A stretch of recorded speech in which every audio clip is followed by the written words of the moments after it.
middle age. Middle age.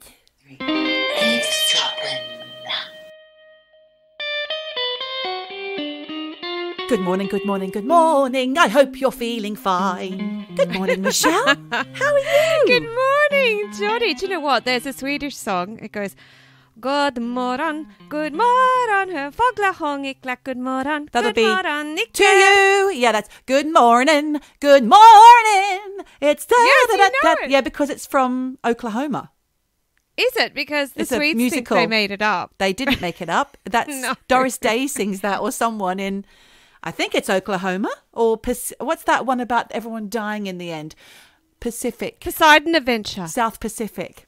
Oh, I thought you meant the one where the ship goes down. Now, that's a Anyway. good film. My daughter watched that with me a few months ago, actually. There has to be a morning after. That sounds like Prisoner. Well, that's the Cell song. Block H. That's the song Yeah. they're singing when it tips and turns. Oh, and, of course, you get Jesus. really attached to Shelley Winters, don't you? Underwater swimming champion. Anyway, I won't spoil it for others. Watch the original. already have. Don't watch the new version. I think there's a new version. Okay. Forget it. God knows. Ask Al Teggett. Al. Where is Al? Do you know what? He just got in touch. Did he? He did. And, Oh, he didn't get in touch with me. well, he doesn't like you. Oh, Al.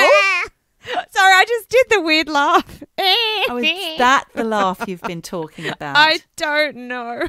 Al Teggett sent me Oh, did he a not? message. Charming. I've only known him since I was about 16. Well, good for you. Russia is one of 41 countries in this year's Eurovision.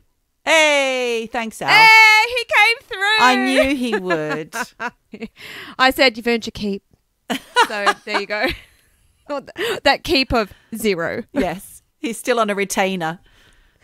He will be paid when we hit the big time, which will be any day now. Don't you talk to me about retainers. I've just been to the dentist. Oh, what happened, Michelle? Have they punched them all out and started again? No, look, it could just be an age thing. Could be because I think I grind my teeth. But I suspect we all do. in the past year, I think the whole world's been grinding their teeth. But no, they're moving, and I got worried. So I had an emergency appointment at the dentist. Are they like shuffling from one end of your mouth to the other, like piano keys?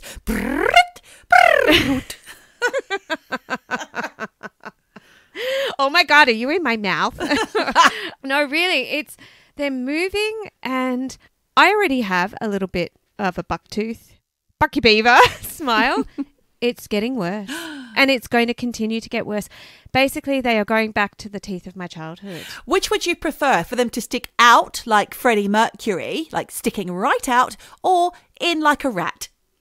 In like a rat. No, I'd hate that. Yes, I'd rather have them stick I love out than that. in. Do you? No, I love innie teeth. Yeah. No, I think that's much nicer. Do I want braces? No, not at Really? your age. God. How dare you? How dare you? At her age? But that could be the only solution. So, What about just a nighttime retainer like you just said before? well, I'm going to have to get one of those, a new one of those. So you already have one. Yeah, but it's for grinding. It's for grinding. Just before bed, you've got to give your fiancé a little peck on the cheek and you're whacking all the instruments into your face. One to hold your eyes up, one to hold your face on, one to hold your teeth in. And you're lucky you don't have a breathing apparatus. One of my friends, who shall remain nameless, God. has to put on some kind of oxygen mask of a night in case she What? dies. I don't know what it is. You put it on and it smokes and it goes... "Drrrr." Apparently it's not very sexy. I was going to say that is a real turn on. All night long. Yeah, but poor Andreas, because like everybody knows, I'm a sucker for a beauty gadget. I've got the paper that you stick on your face. Are they called Frownies? The Frownies, Yeah. yes, because I think I'm a wild sleeper and I think I'm frowning all night. All the expressions that you avoid doing in the daytime for fear of getting any wrinkles all happen. They all come tumbling out at night. You're like this. Unfortunately, no one can see what I'm doing. Well, the Frownies, I'm not allowed to really wear them anymore because Andreas doesn't like it. And I see why. But honestly, have you seen those silicone patches? Yeah. Those big ones that like full facial. I sent you some, didn't I? Some, because I wear those sometimes. I have to stop though because I've got the rash around my eyes. Did you get the cream I sent you? Oh, yes. Thank you so much. Yeah, that's going on daily. Yep. Thank you. Yeah, so fucking dentists. There you go. Sorry to hear that, Michelle, that your teeth are all loose and first swear of the day. hanging out. I was crying. I had a cry this morning. Oh, no. Loose and hanging out. Are you listening to me? Why are you Interrupt. crying? Eavesdropping. Dropping trolley. Murdered. What are we talking about today, Michelle? What are we talking about today? Well, it's a topic that I get very excited about, and I feel quite pathetic that I get so excited about this. It's the cleaning episode. Yay! Do you know, it's so funny that we should be talking about cleaning and cleaners, because I don't have a cleaner at the moment. Did have for a little while, because as you know, I work part-time as a carer for my father-in-law, and by the time I get back of a Friday evening after spending 2 days away and a night. Cleaning there as well. And all sorts of nonsense that I have to do. I'm not going to go into details. We'll need so many trigger warnings. But I get back and the house has been turned upside down, and it's an hour and a half drive away, and I'm so exhausted. So I've told my husband we need a cleaner. He was reluctant. I said it's cheaper than a divorce. So he agreed. I'm not even going to bore you with it, Michelle. It's just so dreary. First world problems, you know, but it does make my life a lot easier. It does. And I never had a cleaner until I lived with Tom. And Tom was the most tidy person, but he didn't clean. He didn't want to stick his hand down the toilet. So we got a cleaner because I found I was doing all the hard cleaning. And becoming resentful. A little, yeah, you do. You do. Because the best relationships crumble over the division of household chores. Yes. It's the only problem that I have with my husband. Well, not really, but it's the main one. And it's not enough. I don't want, someone that I'm in a relationship with to say, okay, I'll do the lawn and you do everything inside. No fucking way. No, that's not how it works, because I want equal division of labour. If it's not happening, the cleaner comes in. Exactly. Better all round. Yes. I really hope you find one. That is what it's all about for me, yeah. Saving my relationship. I loved having a cleaner because although I did find I would clean before the cleaner came. A little. That's a bit silly. And your flat's quite small. I did have a little job last year or year before cleaning a friend's Airbnb, actually, Michelle. Okay. It was quite eye-opening, let me tell you. Okay. Now, she's quite meticulous, like yourself, and loves a tidy space. And she was also quite reluctant. She wasn't in the country, so she didn't know the sort of people that were staying. And on one occasion, and I would be able to kind of do a forensic when I came in afterwards and tell her, well, this person's got long black hair, or or I don't know what happened here last night, but I think there might have been a party, because once I was going through the bathroom bin and I found going through it or just I was emptying it. I wasn't going through it. I was emptying it, and there was no bin bag in there, so I had to get my hand in. Lucky I had gloves on. There was a used condom. There was what else was there? There was this weird packet. There was a few, I think there was a few condoms. Then there was this weird kind of syringe. It wasn't a syringe with a needle on the end, though. It was weird. Do you know what? You had told me about this. And then I found the packaging and I Googled it. And it's some kind of, it's what you put down your throat to intubate. It's a local anaesthetic. I mean, what were they doing? Yeah, but that's what gay men shove up their asses. Is it? I spoke to the neighbour. Yes, I think so. She said, yes, there was some hard partying. There was a bunch of men, Australian, and one woman there. And I was like, because my friend had said that there was only a couple of guys and that they were young professionals and that they were really they came with great references. But oh my God, there was complaints from the neighbours. And then when I went through the bins, oh geez, I tell you, it was shocking. That is grim. Oh, it's grim. You never know what you're going to find. No. But we did our hoarders episode. Can you imagine being the cleanup person after a hoarder? Finding a dead body. Oh my God. That's a job as well. Someone's got to clean that up. Yeah, well, we did talk about who cleans up a murder scene the other week. You thought it was Anton LaVey, but no. He just takes the pictures. But cleaning, it's such a fundamental part of life. And people have all different levels of cleaning. Some people see mess. Standards. Yes, some people see mess, other people don't. I'm always shocked when I walk into people's places. Always. No, but when they present as being, very neat, meticulous, never a hair out of place. Oh, I thought you were trying to say that just no one else has the sort of standards that you have. So whenever you walk into every person that you know's house, you're just like, oh my God, do they not wipe their walls down? No, I'm not like that. But I'm always really shocked at the contrast between how somebody looks and how they live, how clean their place is. Because I used to have a neighbour many, many, many, many years ago. She was always really well groomed, really well presented, but her house was a fucking tip. You'd go in there, it was just shit everywhere and never clean. And it was like she didn't see clutter. She didn't see mess. I would just feel like, yeah, just clean your fucking house. Like, clear some shit out. And, That's very judgmental, Michelle. Yeah, I'm judgy bitch when it comes to this. I am. I'm not going to say anything else. But I think I've mentioned on the podcast that Jen recently moved house. Yeah. And, she'd been in her place for a good 25 years. So that's a long time to accumulate stuff. And look, we all accumulate stuff. It's just a part of life. She knew she was moving, but she didn't know when. So fair play to her. It was just this vague moving date because she didn't know when she was going to get allocated a new house. And when it happened, it was all very fast and she wasn't prepared for it. She hadn't cleared out anything. She hadn't packed nothing at all. And, I think psychologically, it's really overwhelming to go through stuff. It's super overwhelming to have to go through that. And, I think it's emotional, it's really emotional. It's a lot of attachment to things. And I think that once Mum realised this is it, like the move's on, game on, she had to then downsize because she was moving to a smaller place. Mm-hmm. And fair play to her. My sister Steph said that Jen, when it came to the crunch time, she got rid of loads and loads of stuff. And she's moved into this place with hardly any of her old things. She's bought lovely new things. She's happy as a clam. And I think there's a real lesson to us all in having less stuff. God, yeah. That sounds like heaven, I have to say, Michelle, living alone for a start.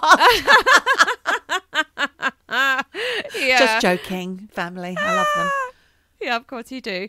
But, it's interesting because I remember talking to Andreas's sister and we had been talking about, moving and cleaning and all this kind of stuff. And she said, oh, well, I recently just went through the house and did some Swedish Death Cleaning. Good name. I was like, what the actual fuck are you talking about? Because that sounds fucking terrifying, right? Who puts death in that word, Swedish Death Cleaning? And I was thinking, okay, does she mean that she thinks she's going to die soon? Or does she mean that she's cleaned her house to death? I think it sounds like that's what you do after someone's died. Yes. Or the forensics have been and gone and somebody has to scrub the outline, the blood outline off the floor. Sorry. Oh, that's awful. Oh, Grimola. Yeah, I did think, and I even think I said to her at the time, what, you think you're going to die? That's what you've cleaned your house for? Is that what you said? Yeah, because I was so shocked. And then there's actually, and look, I know that I have in the past attributed certain things that my boyfriend's family does as part of a bigger Swedish cultural thing. Yeah. But this actually is, because I Googled and good. Swedish Death Cleaning, it's really a thing. They even have a word for it. It's called dödsstädning, which literally translated means death cleaning. Nice. So there it is. There's your Swedish lesson for the day. Thank you. I can help. But because we were talking about it in the context of this crockery that Andreas's dad has and, what they were going to do with it. And so all of this came up. And It's just, it is a real thing. And there's this woman called Margaretta Magnuson. Now, she says she's between 80 and 100. What? And quite frankly, She's forgotten how old she is. do you know what? I don't know if she's forgotten or How old I are kind of you, like her love? style. 80, or is it 100? Somewhere. That's 20 years. That's a 20-year gap. It's somewhere between 80 and 100. I've stopped counting. Or is it that she is a little bit like me, doesn't like to admit her age, and she wants to be a bit ambiguous? It doesn't matter after 80, though, Michelle. You could be 80 or 100. You're still fucking old. Doris. Cloris. Maureen. Doreen. Leslie. Wesley. Tracy. And Stacey. Daniel. Daniel. Bill. Eavesdroppin. Margaretta Magnuson. She's ambiguous about her age. 20-year sliding scale here. Hilarious. So she wrote this book called The Gentle Art of Swedish Death Cleaning. How to make your loved ones' lives easier and your own life For more after you pleasant. pop your clogs. Yes, and this is what Swedish that Death makes Cleaning is sense. all about. Yep. And I really like that title because who doesn't want a clean house and who doesn't want a more pleasant life? Do you know right? what? I've just What? realised there is a skip just sitting outside my father-in-law's bedroom window waiting to be filled while he's still kicking on. But the skip is there. Come on, we have to fill it up, Dad. Come on. Get a move on. No, I'm joking. That's awful. No, but you know what? This is the thing. The Swedish, it's a part of their culture. Because I was like, what the hell does Swedish Death Cleaning really mean? What she says is, once you reach the end of middle age, and actually, I just want to pause here. What the fuck is the end of middle age? What does it even mean these days? When are you or me Middle-aged. in middle age? Well, my father-in-law, back when he was still with it, would say that middle age was 35 because you're only going to live to around What? 70. Yeah. Oh, well, that's very interesting. If middle age was 35, what a fucking crock of shit. Like, that's terrifying to me Yeah. because I think you're still a teenager at 35 in this day and age. Yeah, but I think everybody mentally, I don't think anybody feels middle-aged. They do never want to own up to being, oh, I'm middle-aged, yes. It's not a label anybody wants. No, I'm a teenager, that's fine. I'm a young adult, then what? I'm a 20-something. I'm a 20-something, I'm a 20-something. 30-something, I'm middle-aged. Because it's definitely 40s, isn't it, onwards? Middle-age. Well, I think she sort of says it's around 50. 80. Yes, Margaretta's only middle-aged. Yes. She's anywhere between 80 and 100. But Somewhere in the middle. yeah, because I just don't know what middle-aged is these days. Anyway, so she says you should start doing this Swedish death cleaning at the end of middle age, whatever the fuck that is. All right. Or you could start it when you're younger or older. I mean, because really what So- it is. Thanks for that, Margaretta, because now you've basically just said you should start it here, or you could go before then or after then. So really, any fucking time at all, Margaretta. Thank you. Thank you for the advice. Because when you break down what Swedish death cleaning is, basically you just get rid of all the stuff you've accumulated over the years that you don't need anymore. So nobody has to do it for you Yeah, when that's you die. best. Plus, you'll be able to better enjoy your life when you have less mess and clutter to deal with. Yep. And she's got some top tips. Okay, let's hear them. So, go to your storage area. What that means is if you've got stuff hidden under the stairs, in Yeah. the attic, in Yeah. the garage, whatever. So, go to those places and pull out what's there and start going through it. Start Yeah. getting rid of it all. Because she says here, and I like her style, who do you think will take care of all that when you're no longer here? I think about that every time I shove something in my crawl space, so to speak. Okay. Is that where you put your children as well? No. No, they're not allowed in there. But yeah, I do put things that I no longer want to look at, like Christmas trees and decorations, extra but bedding. I think that's okay. A lot of your stuff. I was going to say, I've got stuff in your crawl space. You have. I'm sorry. I need to get rid same of with it. Yannicka and Steve, good friends of mine who also left me. They've got some stuff in in the crawl space. What else is in there? All the luggage. Yes, but those are useful things that you don't want to see every day. I'm glad to have my crawl space, I'm telling you, because then I can also put, this morning, even though the weather's not there yet, we are mid to late May and it's supposed to be so hot and sunny. So I've just pulled out all my summer clothes. Yes, but I think that's okay. Look, I think she's talking more about stuff like... There are also things like mulberry, like cards, like lovely cards that I don't want to forget, like all my work colleagues making silly cards. And we used to do a lot of dressing up and make a calendar and things like that on the slow days. So I've got all that in a box and all my photos as well. Okay, so I think what she's talking about is, things that you don't use a lot. Because what you're talking about is luggage, bedding, winter and summer clothes, I do get storage. I don't know why I just had to reel off everything that's in my crawl space. Why did I do that? Well, because it's on your mind. It's on my mind. It's I've been up there today. I've been ferreting around in there. Oh, have you? Little ferret face. I think she's talking more about stuff. And I think back to Jen and stuff she had. I think I've talked to you about, she had 2 ice cream makers and 2 microwaves. Why 2? Because they were on special and it was a good She's a hoarder. Deal. She's a white goods hoarder. Well, it's all gone now. It's all gone. But also things like she had silver that she got given from her wedding. Use that. Use it every day. No, I'm telling you now, everyone, get that crystal out. Use it every day. On a Friday night, pour your wine into it. Get your knives and forks out. I told my parents the same thing when they recently moved. Yes.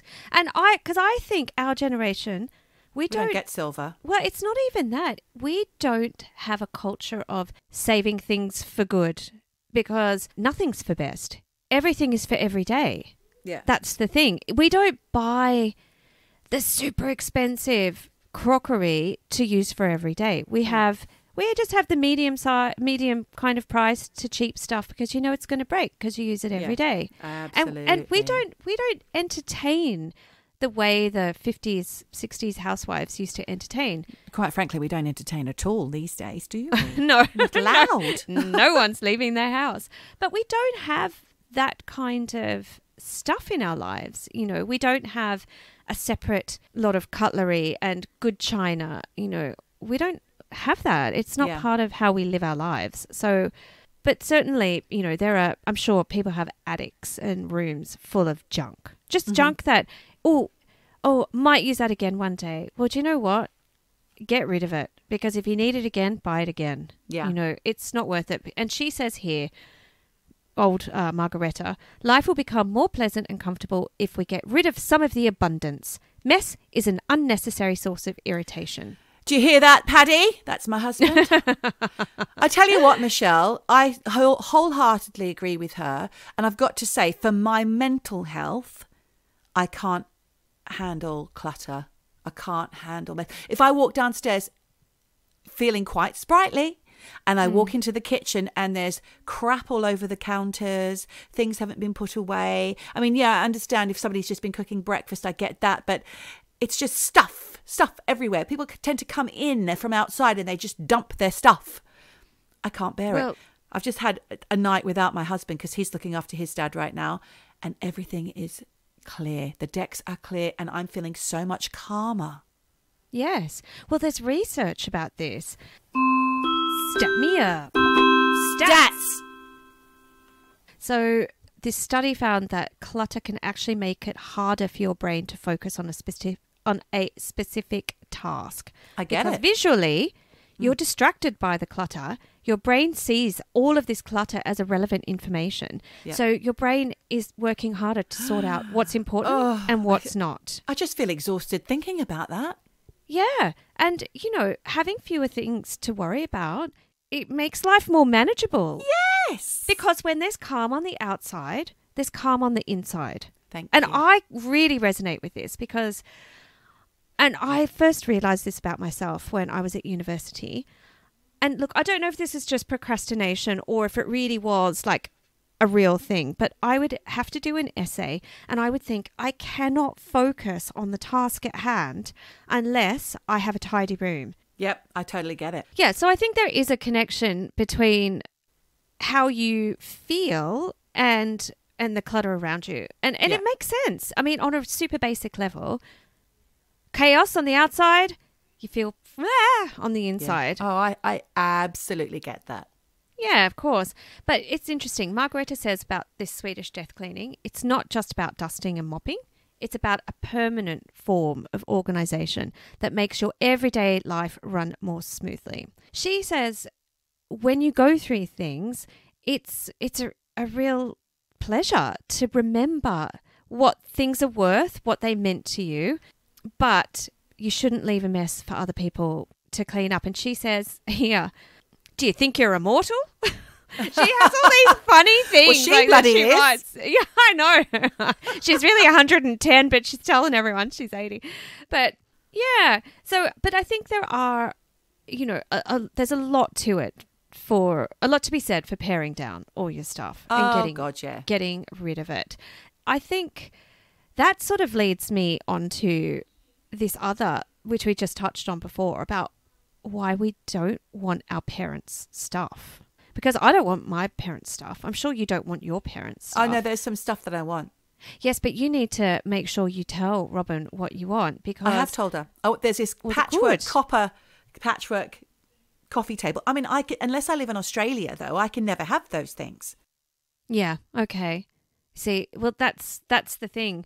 My nana had loads of amazing stuff. I ended up with 2 of her incredible prints. I can't remember what they're called now. Tchaikovsky, whatever they're called. They're these.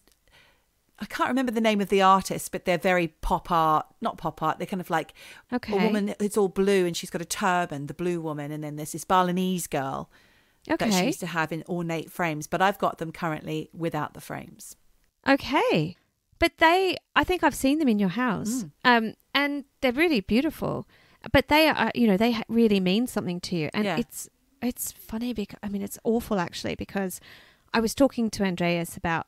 Oh, we're doing this episode and I went just through his dad's kitchen stuff and I said, well, you know, if heaven forbid, you know, his dad left this mortal coil, I was like, well, we could get rid of that, and that. And he said, yeah. And he was like, well, we can't get rid of the ducks. And I was like, yeah, but it's just junk. And he said, yeah, but my mum collected those and they really mean something to me. Yeah. And that's the point here is that it's so objective. You know, what looks like junk to me really meant something. Because I was like, okay, that's expensive. We'll keep that. That's really stylish. We'll keep that. That junk. And actually, I hit a nerve. Hit a nerve. You know. Well, I'll tell you something. My dad has an incredible piece of, it must have come from God knows what era. He's got a Viking boat, wooden carved Viking boat. Just a pit, like a thing that you put on the wall. My brother wants that. That's fine. He can have it. But it's very special to my dad because of his Viking roots, because we're Danish. So he's going to have that. But then there's all my mum's stuff that she's got. There's no way I want a little row of jeans, just a little man that has no top. Is just the bottom. It's just jeans. She's made fairy gardens. I don't want that. Or a singing frog made of porcelain, like a little thing made of gum nuts. I don't want that. Sorry, Mum. I love you, but I don't want your knickknacks. No, but this is it. Like, it's really interesting to think about why we put so much. But I do want their crystal. Well, that's it, you know. Yeah. But because that's the thing. Like, the stuff that our parents value, it's not what we value. And I think they don't understand why we don't value it the same way they do. And I think that they think they're doing us a favor by bequeathing things to us. But I think we need to be really clear about yes to that, no to that, without hurting feelings, you know. Exactly. You've also got to remember that those things that do remind you of your loved one that's now no longer with us, that's not them. You will have your memories as long as you have memories. Yes. That singing frog doesn't make you... That doesn't make me think of my mum. No. But unfortunately, we are in possession. Paddy's mum, who is no longer with us, was a potter. She made lots of beautiful pottery, plates, mugs, cups, vases. I've and seen it's her beautiful. pottery. It's beautiful. She made a set of plates, cups, bowls for all of her children. Paddy's never made it here, but that's probably a good thing, so we can have it at some point, because every other piece that we do have of his mum has broken, chipped, whatever, and every time that happens, there's extreme sadness. It's like he's losing his mum all over again every time he chips or breaks a pot or a glass or a mug. Yeah, but do you remember when we were in Berlin and I was buttering some kind of toast or something with Susanna and the plate broke? And I said, oh, my God, Susanna, I'm so sorry. She was right in front of me. It wasn't like I was handling the plate badly. It broke. And she looked at me and she said, don't worry, it's okay. And I saw her face go white and I said, what's happened? She said, that was my grandma's plate. And she was trying to hold in this sadness. No. And I just wanted the ground to swallow me up. It was heartbreaking. I felt so terrible about it because, like you say, that plate is not her grandmother, but that was something that she was using every day. And every time she probably thought of her grandmother, every time she put that plate down. But sadly, that plate is going to break. I mean, you weren't playing frisbee with it. No, I wasn't. It goes into the dishwasher, or if it doesn't go into the dishwasher because it's so precious, then it gets used because we're the generation that likes to use things. Well, otherwise, where's that plate going to go? It's going to go under the stairs or in the crawl space, and you're not going to look at it. So you look at it and you use it, and you just have to separate yourself. Otherwise, there's more sadness to come. Don't keep it if it's going to make you sad when it breaks. Because things will break. But, you know, Andreas brought his grandmother's bowls from Sweden back to Switzerland. And we don't use them every day, but we always bring them out when, you know, friends come over for dinner. It's not like it's for good. And, you know, one got chipped and the gold is coming off the edges, but we use them and we love them. And we know that they will break and we will feel sad when they do. But I do think it's better to get the use out of it than to just have them sitting there and be too scared. Live in the moment. Yeah. Burn the candles. Use the nice sheets. Do all of that stuff because every day is for good. Every day is use the stuff for best because what was it, L'Oreal? You're worth it. You're worth it. But we are worth it. I think the Swedes have got it down. Clear your shit out. Don't leave it for other people because it will not only help your loved ones, but it helps you. I've heard my mum on the phone telling me how happy she is. She loves her new place and she's gotten rid of so much stuff. So, it's a good feeling. Big up, Jen. Big up. Big up. Eavesdroppin. Eavesdrop, eavesdrop, wow, wow, wow. Just eavesdropping. Eavesdrop, eavesdrop, wow, wow, wow, wow. Eavesdropping. Eavesdrop, wow, wow, Eavesdropping. wow. Eavesdrop, wow, wow, wow, wow. Eavesdropping. Eavesdrop, wow, wow, wow, wow. Eavesdrop, eavesdrop, wow, wow, wow, wow. Eavesdropping. Big up. But then, there's also cleaning. I love cleaning. I love it and I hate it. Yeah, I hate it. And we're not talking Swedish death cleaning, but I like things to be clean. I don't know why I get so crazy about it, but you are a little bit like this too, because just a few weeks ago we had a half an hour conversation about toilet brushes. Yes, like which design is better? By the way, I got rid of all of my lime scale in all of my toilets. How and did I you do three that? Toilets. There is a product, and it's just one that you buy off the shelf. Yeah. Okay. Oh, no, I bought something from Amazon, which you pour down and it kind of foams up. I can't remember what it was. It might have been something that you recommended. And then I'm kind of keeping on top of it with something very toxic. Now, I'm a bit of a greenie and I do like natural products, but they just don't get rid of hard lime scale. No, they don't. And it was looking so rancid. Yeah, okay. And what about the toilet brush? Oh, what the design brush. did you go for in the end? It looks like a tongue. Okay, it looks like a silicone tongue. I spent a lot of money on this toilet brush. It's silicone and it's like a spiky tongue with lots of like sticking out bits all around it, and you kind of slot it down and you shove it in. It doesn't feel like it's doing anything. But is it doing anything? It's hard to know. Okay. Because I blew up the toilet bowl, so what? I blew it up with the bleach stuff, so now it's all clean. Oh, yeah, okay. So I'm staying on top of it with that new silicone tongue, I like to call it. The toilet bowl tongue. The toilet tongue. The toilet tongue. But let's market it as the toilet tongue. But you know, I had never seen this particular design of toilet brush. Just licked look. No. wait. Honestly, you would do very well on RuPaul's challenges. The just licked look.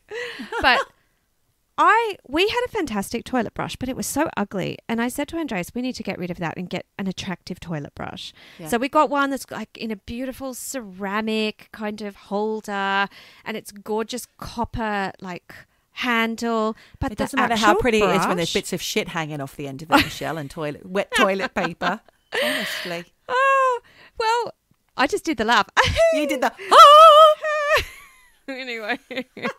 But this toilet brush, it just doesn't cut the mustard. It just it's a bit shit. It's all looks and no action. No action. But I'll tell you what it is. It's just a big furry head of bristles, right? Big fuzzy head. Are they plastic? Yeah, they're plastic. So they've got a bit of oomph to it, but it's not shaped to get into the crevices of the toilet. You want a silicone tongue. I want to get a tongue in there. I don't think I would feel satisfied with a silicone soft tongue. It's not satisfying, but I do think it might be staying on top of things. I mean, maybe. Top reviews on Amazon. Top dollar. You know, we used to have this toilet brush, which was fantastic. The bristles were a good shape. They were a good strength, so you felt a bit of resistance on the bowl. And then it had like a second piece that goes under the rim. You know, like a fuzzy. Double. Yes, I know. It's a double header.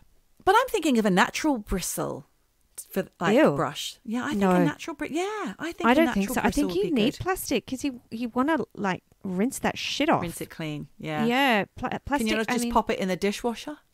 I'm not putting a shitty brush in a dishwasher, Geordie. Well, it's very high temperatures, Michelle. But that's very unhygienic. You don't mix your bowls. You don't have to. Oh no, just no. Okay. No. All right. Well, now we know. So I'm in the market for a new toilet brush. Any recommendations? Please ping us a line to hello@eavesdroppinpodcast.com. Thank you. Look, I'm obsessed with cleaning products. I love them. I get excited about them. This has been a long-standing love for me, going all the way back to when I was in a group house and I first discovered no-name exit mold. Okay. Now, it changed my life because we were living in some shitty, damp share house. The ceiling of the bathroom was covered in mold and it used to upset me. It would upset me. But you know what? A few sprays of the no-name exit mold, it was like brand new painted ceiling. Just think about your lungs. What was in that stuff? I don't care. But what's worse? Yeah, mold breathing in, yes. You know, all of it's bad.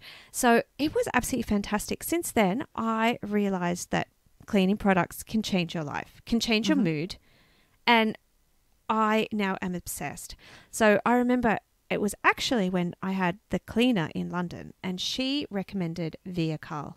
That changed my life because I had never found a good cleaning product in the UK. And this one gets rid of hard limescale. It's great for the kitchen, obviously great for the bathroom, great for everything. It just smells nasty. I don't like the smell. I don't mind that. I actually like the smell because it makes you feel like it's doing something. It's a little bit like bleach. It makes you feel like it's doing something. But then... Do you never feel guilty about the ecosystem, though, when you're pouring that stuff down the toilet? I do. I really do. And I have thought about trying to have, you know, like use more eco brands. But like you said... Vinegar, bicarb, yes. lemon... And I've done all of that, but it just doesn't work. Or am I doing it wrong? Because I remember my friend Felicity, she told me, right, you get vinegar and water in a spray can, you put your bicarb on your stovetop, spray it on, it bubbles up, you just wipe it off. Well, nice. Didn't work for me. What was I doing wrong? I don't know, but I need to clean my oven, so maybe I'm going to try that. Yeah, do it. And thank you for the natural tip. Well, here's another natural tip. So I absolutely love Magic Sponge. Do you know Magic Sponge? Yes, I've tried them. I don't get on with them. Why? What is it? Well, how do you use them? Well, it depends what you use it for. So we have an induction stovetop and it's glass. And if you get the Magic Sponge takes off all the like gunky, like stuck on crap. Do you have to wet it first? Yes, I wet it. I like a microfiber cloth. They're my favourite things for glass and also all kinds of surfaces. I do like a microfiber cloth. I think they're fantastic. But and this is not very eco, for me, just a bit of paper. A bit of paper is what works the best, especially. That is eco, because then you can recycle it after. Yes, no, that's true. But vinegar. In fact, I do only wash my windows with vinegar and paper. Straight vinegar? Oh, no, I think I dilute it. Does that work for windows? Yeah. Oh, yeah. Okay, I'll give that a go because I really struggle with with cleaning window cleaners because some of them leave streaks. I don't like a streaky window. I don't like a streak, no. Nobody likes a streaky window. No. But back to Magic Sponge, it is amazing. You can use it on glass. You can get scuffs off walls. I don't ever use it on wood because it will take the varnish off. Okay. But I use it for everything. But at the restaurant, when you've got really super heavy duty like cooking, Andreas found this amazing natural way to clean all the gunk off a glass or a ceramic stovetop. You get a sugar cube, and it's not one of those quick dissolving ones because that will be fucked. You get an old school sugar cube. Yeah. Just one drop of water on it. And you just... Sounds like you're about to have some absinthe or something. Oh, I wish. Oh, my God. I could actually drink an absinthe right now. I would love that. No, and you just use this sugar cube and it's like Magic Sponge. It takes everything off the stovetop. Yeah. So it's a sugar cube, a firmly packed sugar cube, a white sugar cube, let's call it, with a drop of water in the middle of it. We just drop it on. So it's got a little bit of...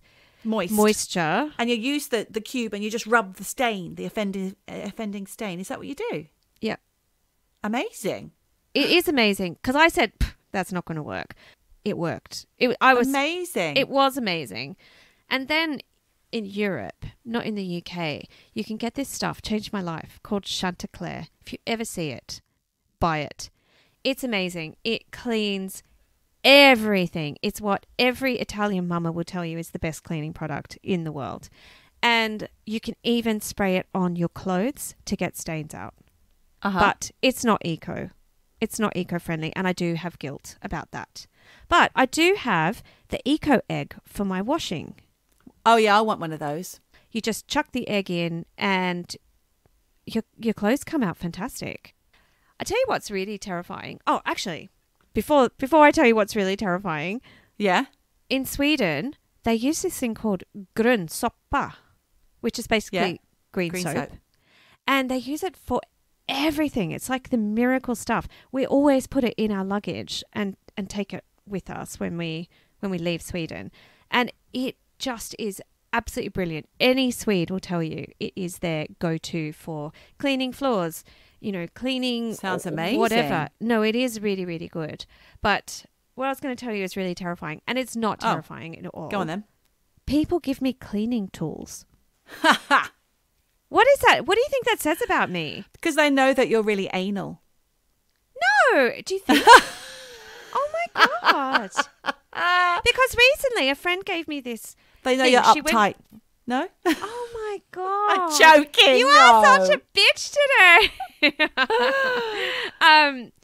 She went to Italy and she found this thing. Like, imagine a hand with the fingers spread out and then it's like a webbed hand. Like a webbed hand, and then it's got these, but you can clamp the things shut. What's she on about?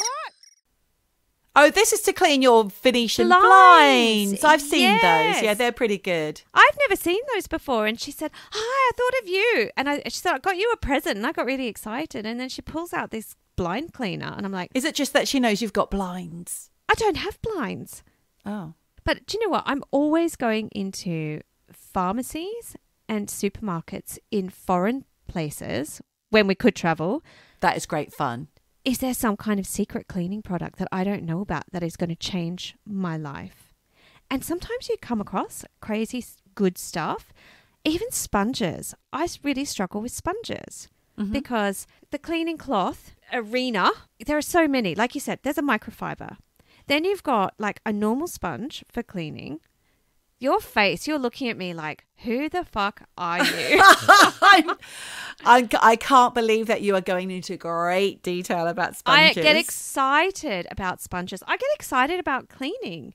I don't know why. Do you think we need a psychologist to examine this? Perhaps. I can't think what it might be.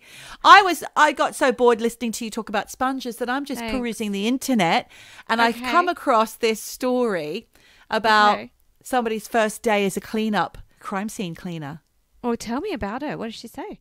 She? He? I don't know who it is. The first day on the job in the States, they've walked into this house and there was a rape and a murder.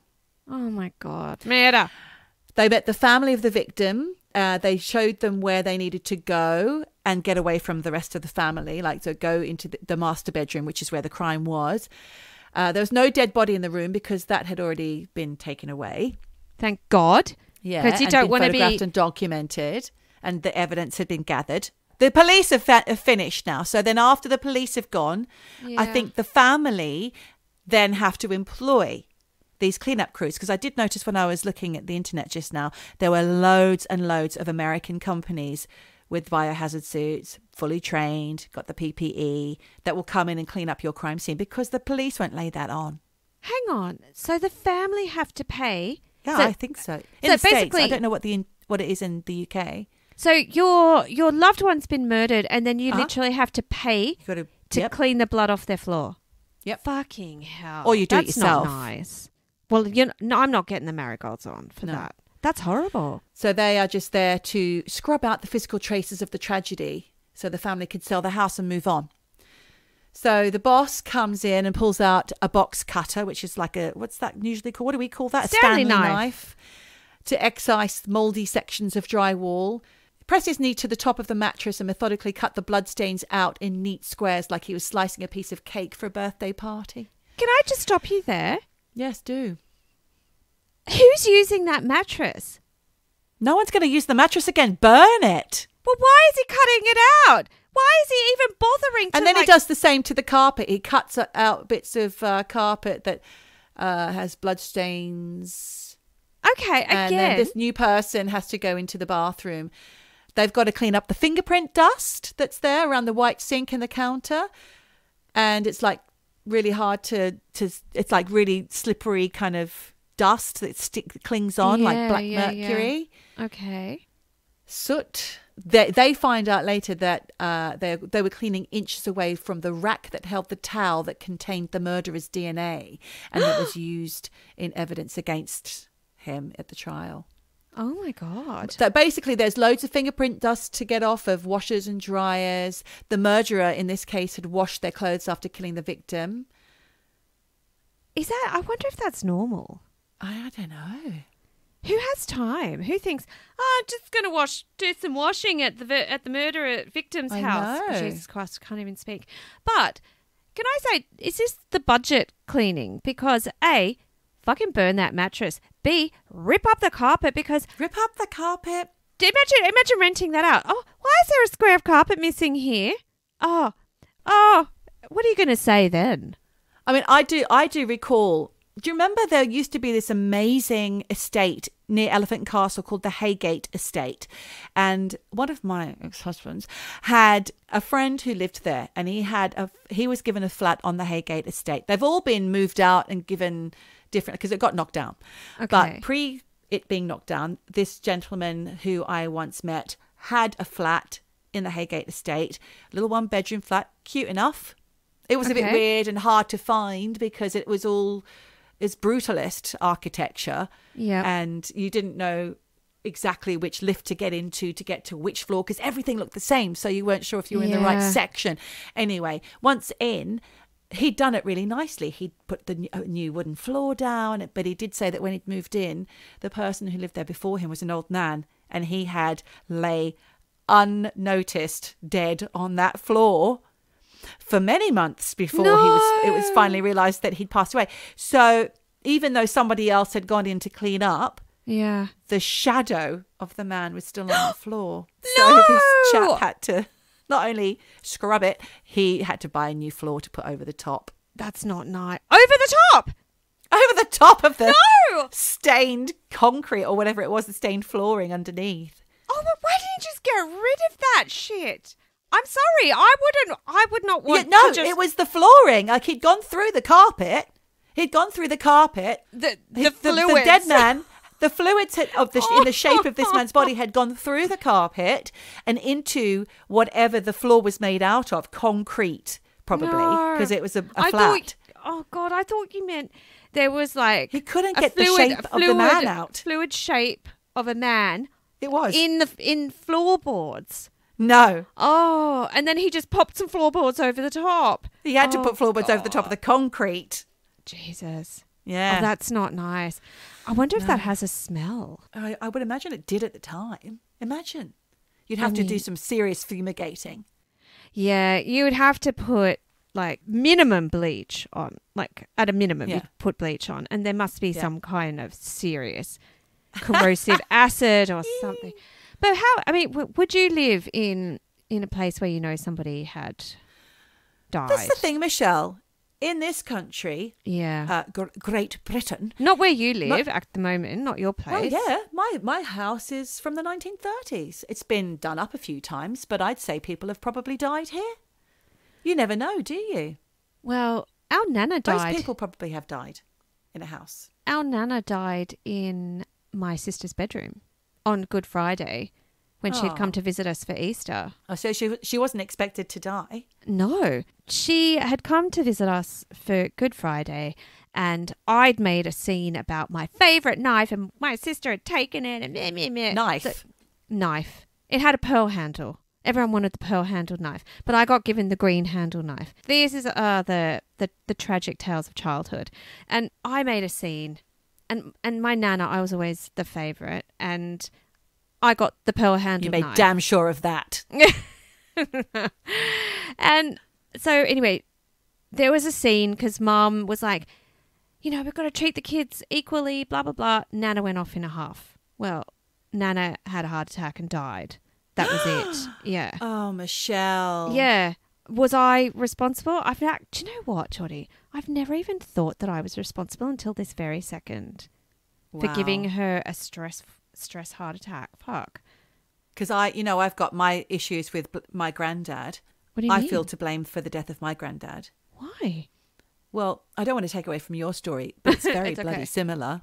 It's very similar. What happened? We had to move house. We were going to move into the basement of their house because we had some financial problems at this point. But at the last minute, we had a reprieve and my dad got a job running the holiday flats, but also rebuilding them where we lived for many, many years in Casey's Beach. But on the day that we were moving everything out of my grandparents' house and into our new house, my granddad did loads of runs, like with loads of bits of wood and like furniture with my dad, back and forth to our new place. And then I said, please, can we bring this? And it was my rocking horse that they'd given me when I was about 4. Okay. And I was about 11 or 12 at this point. So I didn't really use the rocking horse much. I barely fitted on it. But I was like, oh, yay, rocking back and forth. I love this. Oh, please, Granddad, please, can you take the rocking horse back? And my Nana said, no, Charlie, you'll have a heart attack. Don't do it. It's too much. You've done enough today. But of course, I pled with him. I was like, please, please, please. And so he did. And then he put it in my room and I rocked away on it. And I didn't even say goodbye to Granddad. And off he went. And then an hour later, my mum gets this phone call, drops the phone, gets my dad, leaves me and my brother alone for the very first time in our lives at home for hours. Oh my hours God. and hours. And when I finally I kind of rang them at my grandparents' house, and I was told by my dad, I think, or my mum, whoever answered, they didn't sound right. Yeah. And then they came home. Oh my God, I feel so sad about this.